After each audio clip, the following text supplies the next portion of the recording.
మనిద్దరి మధ్యలో ఏ జన్మలో ఏ తీరని రుణముందో, మరెందుకు ఇంతలో ఈ బంధనం ఇన్నింతలు పెరిగిందో.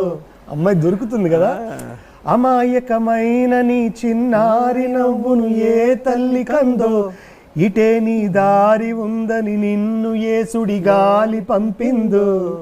పాపం పుణ్యం దేవుడికెరుక, పేదకు దొరికిన బంగారు కణిక. అది అక్కడ ఆయన అందం ఏంటంటే పేదకు దొరికిన బంగారు కణిక. అసలు అదేండి పదాలు వాడడం అంటే అది. ఈ సందర్భంగా ఒక విషయం చెప్పాలండి, ఆయన దీనికి ఇంకొక చరణం కూడా రాశాడండి. ఆయన ఏంటంటే ఇది బాగుందండి, ఇవి ఓకే మాకు బాగుంది అని అన్న తర్వాత, లేదండి ఇంకొక చరణం ఒకటి నేను రాశాను అని చెప్పి వినిపించాడండి. అది